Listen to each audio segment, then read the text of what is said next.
6월 23일 수요일 새벽기도 시작합니다. 오늘의 본문은 히브리서 5장 5절에서 10절까지 말씀입니다.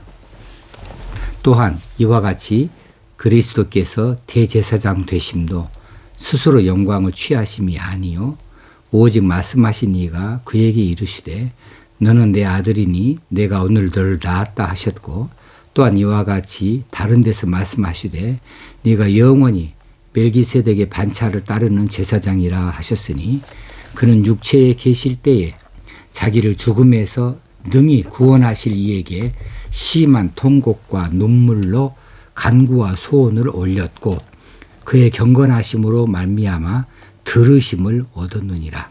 그가 아들이시면서도 받으신 고난으로 순종함을 배워서 온전하게 되셨은즉 자기에게 순종하는 모든 자에게 영원한 구원의 근원이 되시고, 하나님께 멜기세덱의 반차를 따른 대제사장이라 칭하심을 받으셨느니라. 아멘. 어제 1절에서 4절까지의 말씀에서 대제사장 직분의 자격을 이야기한 바 있습니다. 오늘 5절과 6절에서는 그 대제사장의 자격면에 있어서 예수 그리스도께 적용을 시키고 있지요. 대제사장직은 스스로 취하지 못하는 것이고 아론처럼 하나님의 부르심을 받은 자라야 한다 했는데, 그리스도께서 대제사장 되심은 스스로 취하신 것이 아니라는 것을 오늘 본문 5절에서 설명해 주고 있습니다. 오직 말씀하신 이가 그에게 이르시되, 여기서 말씀하신 이는 하나님이시죠. 너는 내 아들이니 내가 오늘 너를 낳았다. 이 말씀은 예수님께서 공생애를 시작하시기 전에 세례 요한에게서 세례를 받으실 때에 하늘에서 난 소리를 의미합니다. 마태복음 3장 17절에 이렇게 기록이 되어져 있죠. 이는 내 사랑하는 아들이요 내 기뻐하는 자라, 이렇게 하셨죠. 이 선언이 오늘 본문에서는 예수의 대제사장직의 수요와 관련하여서 쓰임받게 되어졌습니다. 자, 이 증거를 통해서 보건대 하나님께서는 예수 그리스도가 자신이 보낸 메시아이시고 자신에 의해서 임명되어진 큰 대제사장이신 것을 알게 해 주고 있습니다. 6절 말씀에 네가 영원히 멜기세덱의 반차를 따르는 제사장이라, 이렇게 말씀하신 부분이 있다 했는데, 이 성경은 이제 시편 110편 4절에 있는 말씀의 인용입니다. 여기서 멜기세덱이라고 하는 인물은 창세기 14장 18절 이하에 나오는 딱 단 한 번 나오는 인물입니다. 근데 이 멜기세덱은 신비스러운 인물이에요. 그래서 족보도 없고 시작도 없고 끝도 없는 인물로 등장합니다. 그런데 그는 제사장이었고 동시에 살렘의 왕이었습니다. 예수 그리스도도 이 멜기세덱의 반차를 따른 제사장이라 했으니까 예수 그리스도 멜기세덱과 같다는 거죠. 예수 그리스도도 대제사장이시면서 영원한 평화의 왕이셨습니다. 또 예수 그리스도도 족보도 없고 시작도 없고 끝도 없으신 영원하신 하나님이시면서 인간의 지혜로는 알 수 없는 신비하신 분이시죠. 이런 면에서 예수 그리스도는 영원히 멜기세덱의 반차를 따르는 제사장이라 이르는 거죠. 여기서 반차라고 하는 말은 계통, 계열, 질서, 양식, 이런 뜻으로 해석을 할 수 있습니다. 그래서 예수 그리스도가 멜기세덱의 계통, 멜기세덱의 계열에 있는 이런 제사장이라고 하는 거죠. 7절 말씀 보면 그는 육체에 계실 때는 성육신하여서 이 땅에 계실 때를 이야기하는 거죠. 육체에 계실 때에 심한 통곡과 눈물로 간구와 소원을 올렸고 그랬습니다. 이 내용은 십자가의 죽음을 앞두시고 겟세마네 동산에서 땀이 핏방울 같이 떨어질 정도로 애절하게 기도하셨던 바로 그 내용을 말하고 있습니다. 여기서 간구와 소원이라고 했는데 간구는 우리가 잘 아는 내용이고 소원은 탄원, 간청 이런 뜻입니다. 그 예수님께서 간청한 내용이 무엇이냐 하면은 이 공가복음에 잘 나타나 있는 대로지요. 할 수만 있으면 아버지께서 이 잔을 내게서 지나가게 해 주옵소서. 그러나 내 원대로 마옵시고 아버지의 원대로 하옵소서. 이런 내용. 어떤 때는 아버지의 뜻대로 하옵소서 이렇게 되어져 있지요. 이 소원, 이 탄원, 이 간청을 들으셨다. 들으심을 얻으셨느니라. 그럼 누가 그것을 받으셨나요? 죽음에서 능히 구원하실 이에게 했습니다. 죽음에서 구원하신 하나님밖에 없죠. 하나님께 이렇게 기도를 올렸다 그랬습니다. 간구와 소원을 올렸는데 그 내용이 들으심을 얻었느니라 그랬어요. 어떻게 들으심을 얻었는가? 응답받았다는 내용이죠. 이 응답받는 내용이 서로 상호 배치되는 내용이 있거든요. 자, 할 수만 있으면 아버지께서 이 잔을 내게서 지나가게 해 주옵소서. 십자가의 죽음에서 구원해 달라는 거죠. 또 한 가지는 그러나 내 원대로 마옵시고 아버지의 원대로 하옵소서. 아버지 뜻이 이루어지기를 원한다는 기도이니까 이게 서로 간에 배치되지요. 자, 먼저 그것은 십자가의 죽으심, 이것을 죽으심에서 구원해 달라고 하는 이 기도 내용은 예수님이 사흘 만에 다시 부활하심을 통해서 응답을 받게 되어진 것으로 여길 수 있겠고, 나중에 그 아버지 원대로 하옵소서는 대속의 십자가를 지시고 십자가에서 죽으신 것으로 응답을 받았다. 그러므로 들으심을 얻었느니라가 확실하지요. 자, 그런데 이 들으심을 얻었느니라 앞에 경건하심으로 말미암아가 들었습니다. 그의 경건하심으로 말미암아 이렇게 기도의 응답을 받으셨다라고 하는 거예요. 자, 그러니까 이 기도의 응답이라고 하는 것이 단 한 번에 한 차례 어떤 기도를 통해서 얻어지는 것도 있겠지만은 그것만은 아니고 예수 그리스도의 지상생애 동안 내내에 하나님에 대한 경건과 하나님께 대한 철저한 순종의 삶이 그것으로 말미암아 응답을 받았음을 오늘 우리에게 가르쳐 주고 있습니다. 통곡과 눈물로 간구와 소원을 올렸고, 그런데 그 기도들이 그의 경건하심으로 말미암아 들으심을 얻었느니라. 그의 경건하심으로 말미암아. 그러니까 예수 그리스도가 하나님께 어떻게 했던가, 하나님에 대한 경건과 철저한 순종, 이것으로 말미암아 응답을 받았음을 의미합니다. 이것은 대제사장으로서의 그 본분으로서 거룩하고 또 흠없는 이런 모습, 정결하고 순결한 이런 모습들을 말합니다. 그리고 우리에게 기도의 응답에 대하여서 참된 것을 가르쳐주고 있는 내용이어서 그것을 배우게 되어지면 좋겠습니다. 기도 응답에 대한 참된 비결이 무엇이냐?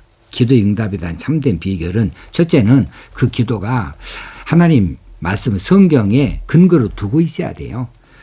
약속의 말씀에 근거를 두고 있는 내용이어야 하는 것이고, 그런 내용이라면 하나님의 뜻에 합당한 기도의 내용이 될 줄로 압니다.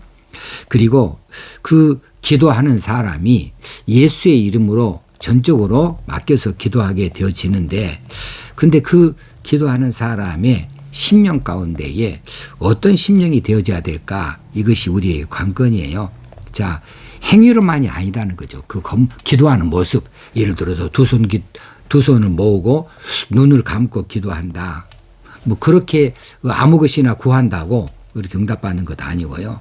혹시는 좀 열심히 있는 사람들은 더러는 엎드려서 또 허리를 숙이고 혹시는 금식을 하면서 혹시는 통성으로 그렇게 아주 간절한 마음으로 간구하고 이렇게 기도도 하는데, 그렇게 기도한다고 다 응답받는 기도가 되는가? 그렇지는 않다는 거죠.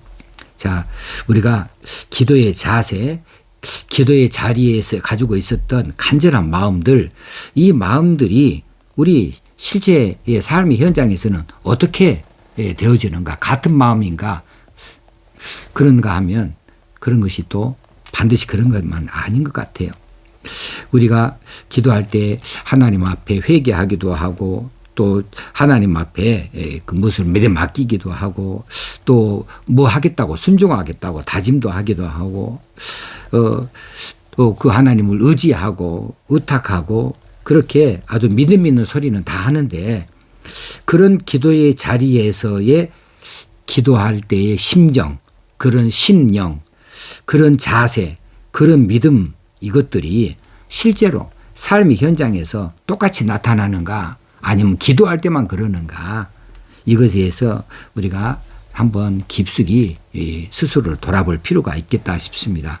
저는 이 부분을 항상 기도의 책임이라고 이렇게 가르쳐 왔는데요. 기도에도 책임이 따릅니다. 기도 던져놓고 뭐 될 테면 되고 말 때면 말하는 것도 아니고 기도 딱 집어 던져놓고 자기는 기도하고는 아무 상관없이 살아도 된다. 이건 아니죠.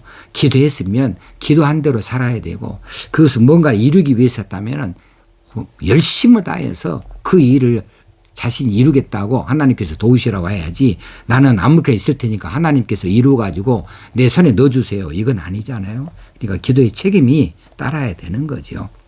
자, 삶의 자리에서 우리가 기도할 때의 그 자리와는 전혀 다른 모습으로 산다고 한다면 그 기도는 삶과 일치되지 않습니다. 그리고 기도자의 책임 있는 모습이라고 볼 수가 없는 거죠. 그래서 이런 내용들 우리가 깊숙이 받아들여서 정말 우리가 일생을 살아가면서 삶의 현장에서 하나님에 대한 경건과 철저한 순종을 말씀해 주셨던 예수 그리스도 그분의 순종의 본을 받아서 우리도 그렇게 하나님께 기도를 올리고 그렇게 응답을 들으실 수 있으면 좋겠습니다. 자, 그 다음 절에 나오는 것은 들으심을 얻었느니라 한 다음에 그가 아들이시면서도 받으신 고난으로 그랬습니다. 아들이시면서도 받으신 고난으로 순종함을 배워서 이 대목이 조금 어려워요. 순종함을 배운다. 예수님이 뭐 배우실 분이십니까? 더더군다나 순종에 대해서 배우실 분은 아니잖아요. 왜냐하면 그분이 이미 순종을 해오신 분이시기 때문에 그래요. 그래서 이 대목이 어떻게 받아들여야 될까? 그래서 배운다고 쓰여져 번역되어져 있는 이 단어의 의미를 또 한번 살펴볼 필요가 있죠. 이 단어는 만다노라고 하는 헬라어로 썼습니다. 이것이 배운다는 뜻이에요. 만다노라고 하는 것은 경험이나 훈련을 통해서 습득하게 되어져서 알게 되는 겁니다. 습득하는 거예요. 훈련을 통해서 경험을 통해서 어떤 사건을 통해서 습득하는 그래서 배워진 이 배움을 그렇게 알게 된 것을 말하고 있습니다. 자, 그가 아들이시면서 하나님의 아들이시지만서도 받으신 고난으로 하나님 아들인데 무슨 고난 받을 위치에 있습니까? 그런데도 불구하고 그분은 고난을 받으셨거든요. 하나님의 아들이시면서도 받으신 고난으로 순종함을 배워서 온전하게 되셨다. 옆에 온전하게 되셨다까지 연결이 돼야 돼요. 자, 예수님께서 본래부터 알고 있는 순종 그리고 본래부터 지금까지 행해왔던 순종 그 행해왔던 것은 이미 성육신 자체가 순종이에요. 그리고 십자가의 길 걷는 것 자체가 순종이에요. 그리고 십자가에서 돌아가신 것 자체가 다 순종이거든요. 그러니까 예수 그리스도는 본래부터 순종을 알고 계셨고 순종의 삶을 사셨어요. 그런 순종이었지만은 고난이라고 하는 구체적인 이런 체험을 통해서 이 순종에 대하여서 가지고 있는 체득하신 배움 이것을 가지고 계셔서 온전하게 되셨다. 온전하게 되셨다. 이 온전하게 되셨다는 것은 어떤 의미일까? 뭐 여러 가지 설이 좀 있긴 있는데 그 중에서 제가 채택한 것은 지금은 이 성경 이 본문의 중심이 뭐냐면 대제사장에 관련된 내용이에요. 그러니까 대제사장으로서 온전하게 되셨다고 이렇게 받는 것이 맞겠습니다. 그분은 하나님의 아들이시면서도 받으신 고난으로 순종함을 배워서 온전하게 되셨다. 그러니 이 대제사장이 정말 온전한 대제사장이라고 하는 거지요. 자, 9절에 가서 그래서 자기에게 순종하는 모든 자에게 영원한 구원의 근원이 되셨다. 그렇게 본인이 순종을 하셨습니다. 그래서 대제사장으로서 하나님 앞에 온전하게 되어져서 또 기도의 응답도 그렇게 받으시고 또 그렇게 우리에게 본이 되어주셨는데, 그렇다면 자기에게 순종하는 모든 자에게 영원한 구원의 근본이 되어지신 분이시다. 그래서 예수 그리스도의 순종하심을 본받아서 예수 그리스도께 순종하는 모든 자들은 예수 그리스도를 통해서 구원을 받게 되어지는 것을 우리에게 가르쳐 주고 계십니다. 10절의 내용은 이제 아까 6절에서 이미 살폈고요. 멜기세덱의 반차를 따른 대제사장이라 칭하심을 받으셨느니라. 이렇게 해서 세상의 사람 대제사장하고의 차별성을 이렇게 보여주고 있습니다. 오늘 한 가지만 짚고 말씀을 맺어붙이려고 합니다. 순종입니다. 순종함을 배워서 예수 그리스도의 순종. 말로만 우리가 100번 아멘 아멘 하고 순종하겠습니다 하고 고백하는 것보다는 단 한 번의 확실한 순종이 더 값진 것이 아니겠는가 싶습니다. 이제 이 세상이 악해지고 또 교회 안에도 이제 그 많은 형식주의들이 들어와 있고 또 거칠이만 남아 있는 사람들이 많아서 이제 진지함이 없고 순수성이 없는 경우가 많아요. 근데 순종이 결코 그게 아닙니다. 순결은 100%지요. 99% 순종은 순종이 아니라고 하지 않습니까? 100% 순도 100%짜리 순종이 일어나야 되는데, 그렇다고 한다면 신용으로만 순종한다, 겉모양으로만 순종을 한다, 또 보여주기식의 순종이다, 이런 것들은 온전한 순종과는 거리가 먼 겁니다. 이건 순종이 아니죠. 다 가짜죠. 그래서 우리가 따라야 할 순종은 예수 그리스도의 순종입니다. 죽기까지 순종하셨습니다. 그분은 살아생전에 계속해서 하나님 앞에 경건하심을 내보여 드렸습니다. 그래서 우리가 따라야 할 순종은 예수 그리스도를 본받는 겁니다. 예수 그리스도를 본받아 그분의 순종을 따를 수 있어야 되겠다. 그러면 자기에게 순종한 모든 자에게 영원한 구원을 주시는 그런 근본이 되어주신 그분이기 까닭에 그분을 통하여 구원을 얻을 수 있겠다 싶습니다. 우리가 진심을 다해서 순종하십시다. 이제 복음성가 251장에 있는 내 마음의 주를 향한 사랑이 우리 이 복음성가를 잘 알지요. 제가 잘못하지만 한번 좀 짧게 길게 안 가고 한번 부르겠습니다.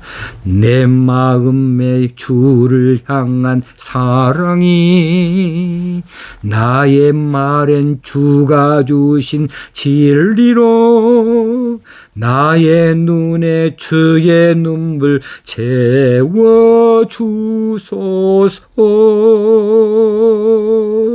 내 입술에 찬양의 향기가 두 손에는 주를 닮은 섬김이 나의 삶의 주의 흔적 남게 하소서.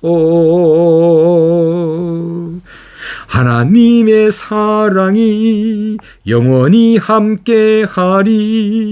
십자가의 길을 걷는 자에게 순교자의 삶을 사는 이에게 조롱하는 소리와 세상 유혹 속에도 주의 순결한 신부가 되리라. 내 생명 주님께 드리리.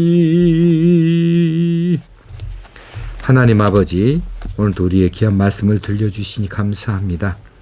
대제사장 되신 예수 그리스도께 우리의 모든 것을 다 내어드리고 예수 그리스도를, 대제사장 되신 예수 그리스도를 우리가 본받아 순종하는 삶을 살 수 있게 되어지기 원합니다.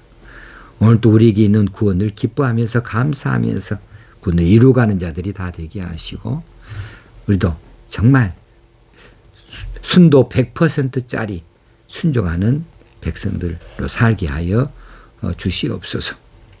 기도만 하는 자가 되지 않게 하시고 기도에 책임지는 자가 되게 하셔서 기도한 대로 살게 하시고 기도한 대로 열심을 붓는 자들 다 되게 하여 주시기를 원합니다. 오늘도 성령님 우리와 동행하여 주시옵소서. 우리를 일깨워 주시옵소서. 행복한 날 되게 하여 주옵소서. 예수님의 이름으로 기도합나이다. 아멘. 오늘 또 하나님 말씀을 이루는 귀한 순종 날이 되어지기를 주의 이름으로 축원합니다. 감사합니다.